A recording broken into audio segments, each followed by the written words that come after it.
Hi, everybody. My name is Bill Stakos. I'm head of customer experience for Freddie Mac's single family business. And I'm also a host for the podcast called Be Customer Led, where we talk about customer experience, employee experience, and how companies create leaders and cultures maniacal about the customer. Today, we're talking about bringing together employee experience and customer experience and taking a data-driven approach to closing the gap between the two. Hopefully, some of my experiences will be useful to you in the work that you do, and I'm looking forward to the Q&A session after the presentation to talk to you directly and answer any questions you've got.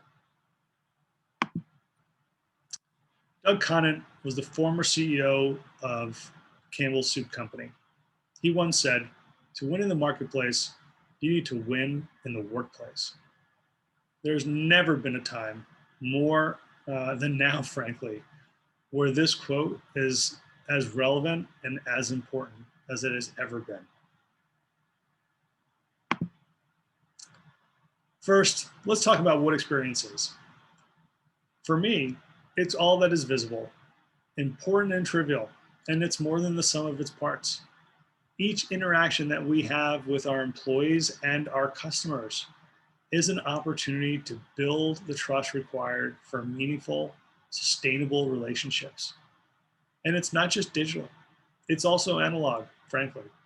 And this is true for both your employees and for your customers. You know what, great experiences don't happen by accident. To note, they've got to be strategically defined, designed, and managed. From a defined perspective, a couple of things just to highlight here. You want to define them for each stage of the journey, whether for employees or for your customers. You want to make sure that the purpose is aligned with the broader brand. What does this company want to deliver? To who? To why? You want to make sure that it's defined throughout. From a design perspective, you want client or employee experiences that are tailored for each segment. And not just customer segments, but for personas as well. And much like you've got personas for your customers, you should have personas for your employees. You want experience-focused value propositions. You want to design for those. And you want empathy and integrity built into every experience that you deliver, again, for your employees or for your customers. From a managed perspective, we're talking about measuring. What gets measured gets done. You want capabilities that make the work repeatable, consistent, and measurable. And you want metrics, simple, not too many, but metrics that help you measure progress. So look, you all have companies that you go to that you think create great experiences. And I will tell you that they all have commonalities. And it's three things that they have all in common. One, they take a fact-based understanding of who their customers and employees are, what they need, and what their behaviors are. Now, I know you might be an Apple fan, and you've heard that Apple doesn't do market research, but that's a lie. They do. And they do a lot of it, not only with their employees, but also with their customers. And they really aggregate and do a lot of analytics behind what they uncover.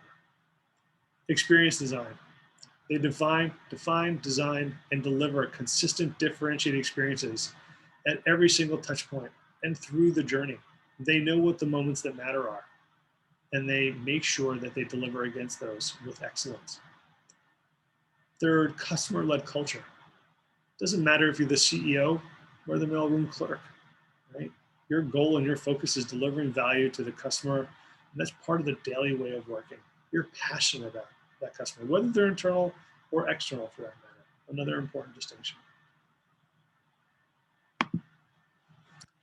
So this is just a framework. I won't go into every last bit of detail here, but first you want to understand and define the experience. And as you move from left to right, you want to listen.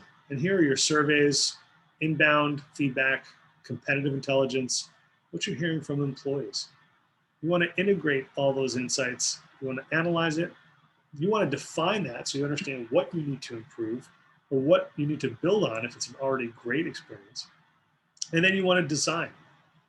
And here you want to take both a client-centric approach as well as something that's output-driven.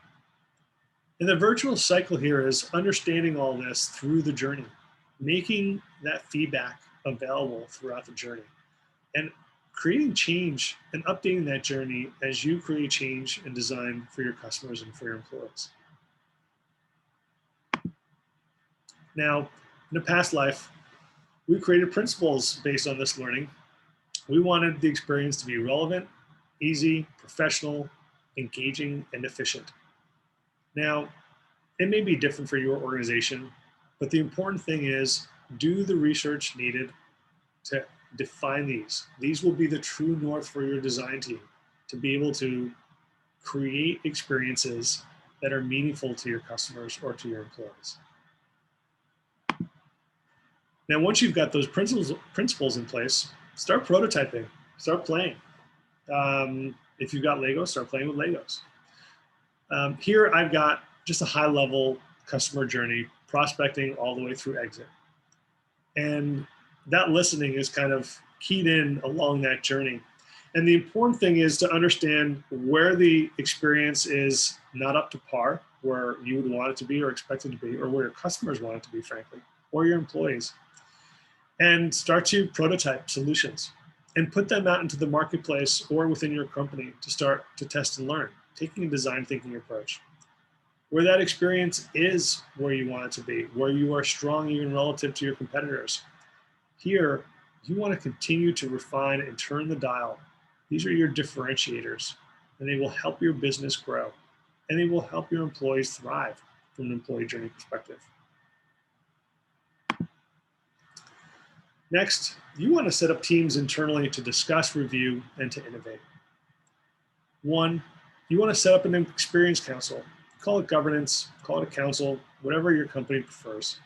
But here you want to be talking about not only your customer data and insights and what you're doing from a customer perspective, but also what's happening with your employees. Again here, what are your employees saying about the experience that they have? What are we doing about it as an organization to create a better employee experience? It's important to bring these two conversations together because you'll start to identify patterns between learnings on both sides that you can start to use to create better experiences, both inside and outside the company. Two, innovation catalyst teams. You can call them customer experience or employee experience champions, catalyst teams, whatever you want to call it. The important thing is that these individuals are there to help your team scale. They're the folks that get it. They reach out to the business and help those projects get done. They train individuals, if they can, on different experience methodologies or across a toolkit, a design thinking toolkit. They're the folks that are just evangelists for the work that's happening in this space day in and day out in their organizations. Critical partners to success. Three, employee innovation platform. Now, it doesn't have to be so fancy. I've seen great success happen with a simple employee suggestion box. Now, the trick there was the CEO would read them on his commute every day going home. And he would email his directs when he saw something from employees that didn't seem right. He'd email his directs. Are we really doing this to our customers? Are we really doing this to our employees? Or, great job, I love this. Can we maybe do it this way based on what the employee said? So it was really top down. And we were fortunate at the time that there's a past life to have a CEO so engaged and committed. Now, it doesn't have to be your CEO where you are. Hopefully it can be another senior leader though, with the same level of commitment that they want to drive change in your organization and they can run with this with you. Now, two things here. One, you want to recognize the employee for putting the suggestion in. It doesn't have to be a monetary reward, but maybe even just an email or an attaboy or an attagirl. Very simple. But you also want to recognize the person whose job it is to fix what's broken based on that suggestion. And finally, you want to recognize the manager or the leader of that person too, because people are busy. They've got day jobs. Giving a suggestion and have them fix it takes them away from that. So you want to recognize the person for putting the work, but you want to recognize the manager for creating an environment where it's okay to receive feedback and act on it, as well as be able to prioritize effectively to fix what's broken. Really, really important components of that, but very, very effective. Okay, you want to develop a scorecard and you want to measure progress. Now, here again, very, very simple journeys, whether for the customer or for the employee. You've got metrics and benchmarks for each. These are critical. And you also want to separate them into leading and lagging indicators. Now, a leading indicator might be a system failure. A lagging indicator might be a customer calling up the contact center and logging a complaint because they couldn't get help. Similarly on the employee side, you've got leading and lagging indicators of a good or bad experience. It's important for you to be able to discern the two. And you should also measure them or analyze them in relation to your overall metric. Now here, from a customer perspective, that might be NPS, customer sat, customer effort score, whatever your preferred metric or metrics are. Make sure that those operational metrics, leading or lagging indicators, really do marry up best to those overall metrics. And we're going to talk a little bit more why in just a little bit. Similarly on the employee side, leading and lagging indicators of a great experience for your employees, and what happens or what are the behaviors and changes that employees are going to do to help you kind of understand what those triggers are. Now, there's sort of three levels for me from a analytical perspective. First, operational. This is hindsight. This is what people do and what we do for them. This is a call into the contact center. It's reports being delivered. It's new benefits by employees. Changing benefits internally as an example. This is stuff that happens in the past tense. You can look at it. It's helpful on some level. It might help you drive some change, but the experience has already happened. Two is insight in the middle. This is when you really start to strengthen your diagnostics. You're looking at perception now, not interaction. You're understanding what are the attitudes towards employees, what are the attitudes throughout the journey. This is how people evaluate parts of the journey.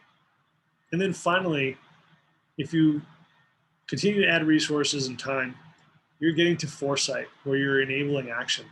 Now I'll give you an example. If you're taking out a mortgage, there's a very high likelihood that if you're not in constant contact with your loan officer, you're probably shopping somewhere else, shopping around for a mortgage somewhere else. Now, what if you knew that if it went dark for the loan officer between this period and this period, that gives you maybe an 80 or 90% likelihood that the customer is going to go to another organization. Now, if that loan officer had that information, they can proactively place a call outbound to that customer, for a service recovery and try and get them back. This is where you're enabling action. What people do differently given the experience they have. Okay, this is obviously where we all want to get to. You're really understanding and looking at behavior here, both from the employee, similarly from the employee as well as the customer. And that predictive modeling goal is about identifying metrics and interactions with the greatest impact on business outcomes. Always tie it to whether it's financial or business outcomes. The reason for that is, as a customer experience professional and leader, I might have my SAT scores or other customer experience metrics.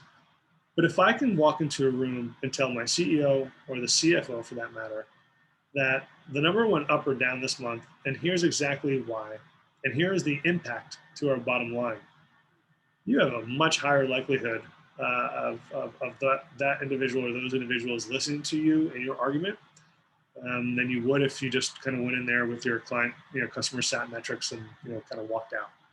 So really, really important to try to tie those metrics and all this data to real business and business outcomes. All right, how do we build all this? So at the top, we talked about doing a lot of research work, right? You want to figure out how people feel, and do they feel ignored or are they passionate? And you can use this framework for employees, or you can use it for your customers. And excuse sort of the graphic here. I'm sorry, I'm not sure why it ended up that way, but you want to map these 5 stages against your 3 commonalities of companies that deliver great experiences. Just to refresh your memory, that's insight, experience design, and customer-led culture. Now, when you take those three pillars against the pyramid of 5 stages here, you start to understand the business value and the customer value at each stage. And you want to actually map all this out. And what does it mean for your organization? And when you do that, you're going to start to identify that not only are there activities as an organization that we can conduct, but those activities will also lead to behaviors in the organization that you also want to map. These are really critical.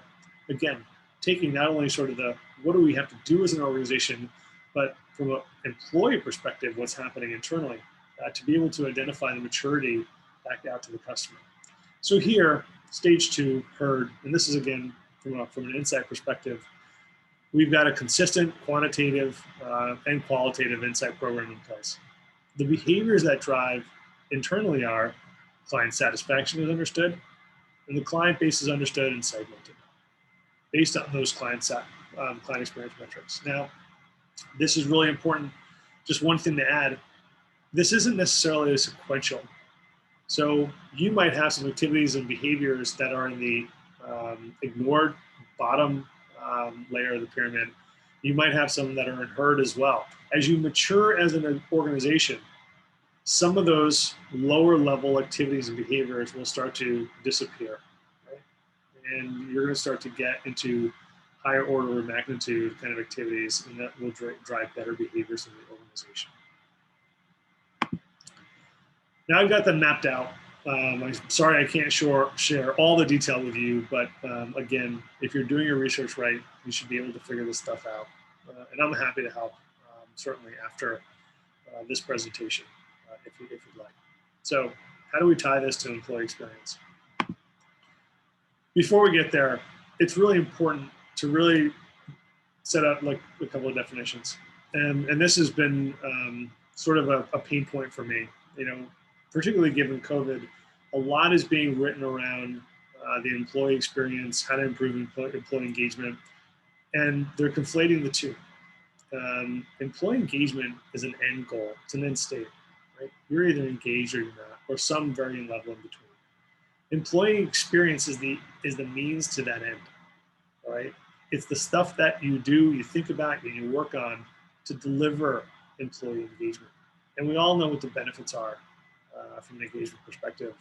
Just Google employee engagement benefits and you'll be inundated with metrics. So for me, I think about a couple of use cases. One, I certainly want to increase my client experience scores, satisfaction in this case. 2, I want to improve team effectiveness and efficiency. If we can start identifying the behaviors that drive better customer experiences, it's going to make teams more effective, more efficient, and frankly, they're going to be happier because their clients are going to be happier. 3, we want to improve employee engagement. Again, happy clients, happy employees. There's this virtuous cycle that starts to happen and feed on itself. I've seen it happen, it's pretty special. I hope it can happen or is happening for you too. And then finally, we want to retain employees, particularly if they're high performing and adding a lot of value to the business. So there are other use cases for doing analysis to close the employee experience and the customer experience gap. But these are 4 really simple ones that you can start to take and work on. Now, it's a lot of work. And I will tell you that where I am, we're really lucky to have a lot of data. Now, the top and the bottom circles, that's your customer data, left to right employee data. So customer experience, the top circle, essentially that's your NPS, satisfaction, customer effort, whatever metrics you're capturing through surveys or other qualitative or quantitative methods. On the bottom, it's your operational and your financial data. Transactions customers are completing, revenue, profit, etc.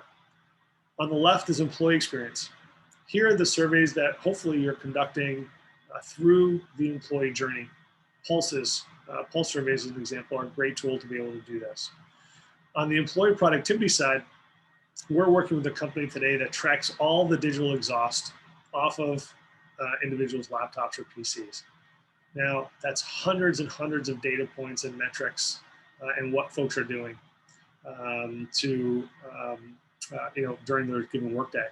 And when you start to put these four disparate sources of data together, you really do get to the insight phase. Remember, not hindsight anymore, but insight. And hopefully you've got the expertise that can get to that predictive side and create foresight for you. But just a simple framework to think about. And I've got labels inside the Venn diagram there. Where you might have high customer experience and high productivity, but for some reason the employee experience is low, and your customer metrics operationally are just kind of failing. That's a danger zone. Something else is happening there that you may not be asking the right questions of your customers, and something happening on the employee side that is driving just bad behavior, unfortunately. So, that's just one example. You can call the zones whatever you want them to be, but there's a framework that I've found helpful in the past. So taking an analytical model development cycle discipline is really important, specifically if you have the data to be able to work with. Putting a level of rigor behind an analytical approach is really important. I can't stress that enough. And if you've got talent internally that you are going to partner with to do this level of analysis, you're probably going to work through something similar. Now, if you don't have the data, or if data is limited, maybe you just have NPS and employee engagement scores. It's very, very simple to plot those two metrics at the individual level on a 2x2. Now, top right is what I've called the happy valley. No, I didn't go to Penn State. But nonetheless, this is where you want to be. Those dots are green. Your employees are happy, they're engaged, and they're delivering great experiences to your customers. Where the customer experience scores are low, but your employee experience metrics are high, you've got opportunity there. You might maybe need new training or different training for your employees, or maybe it's a new team. They're motivated and engaged, and you can expect those experience metrics to follow suit. Top left, slow decline. This is where you have disengaged employees who are not really putting all their effort into the work. Sooner or later, those high customer experience metrics are going to start to be impacted. This is really a really critical area for you to think about, maintain, and monitor. And then finally, the danger zone.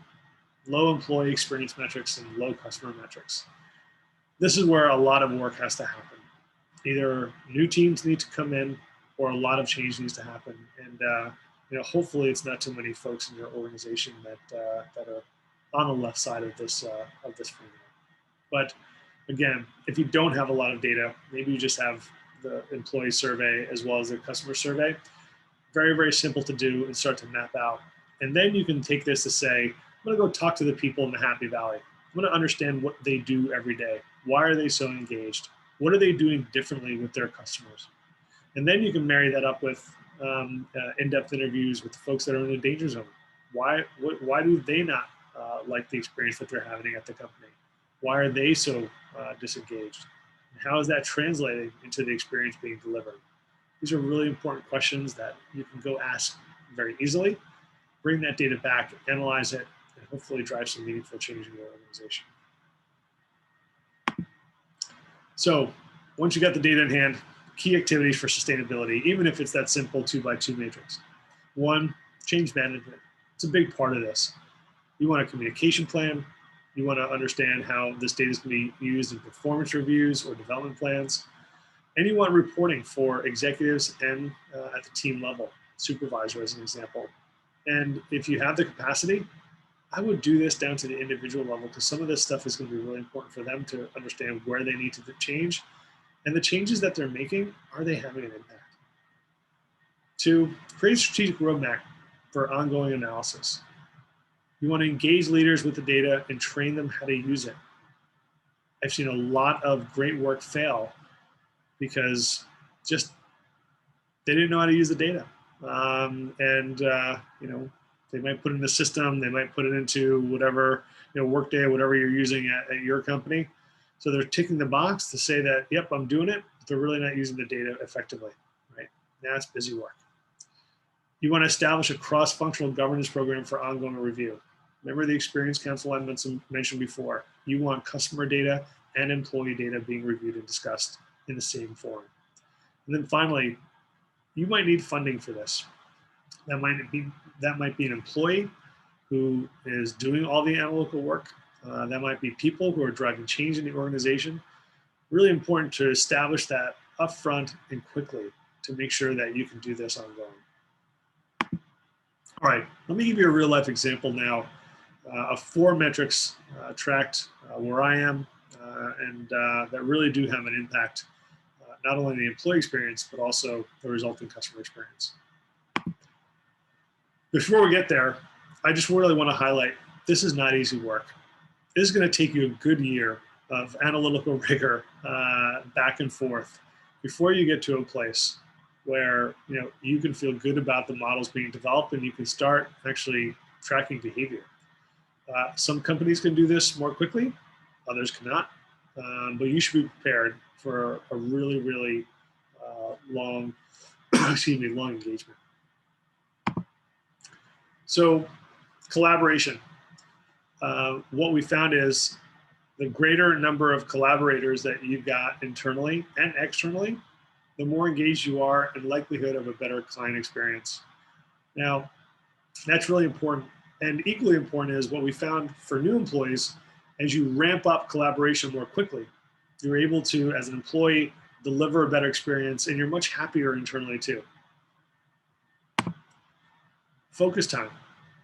About 70% of the day should be, give or take, should be dedicated to time in your calendar that you have for development, thinking big thoughts, whatever that is. Thinking about how you're going to make your day better, make your job better, make yourself better.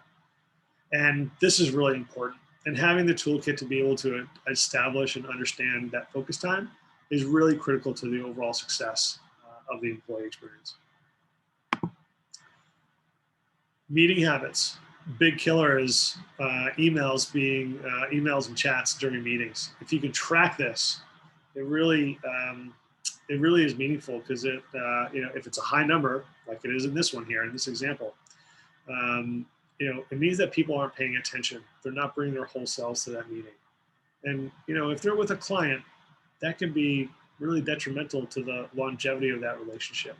So really important to track this if you can. And then finally, communication habits. So here in this example, this person in the forward period sent 500 emails. They read almost 2,400. They had 177 chats and calls. Right? They're working at 12 a.m. They're working at 9 p.m. And the day ebbs and flows, as many might. So really important to be able to track and think about and look at, and what that does from an employee experience perspective and productivity, and what that relates then back out to the customer experience and the metrics that you're tracking there. So that's all I've got for today. I'm going to stop the presentation now and open up to questions and answers. I hope you've enjoyed the presentation. I really do thank you for the gift of your time and listening. And I look forward to speaking with you. Thanks.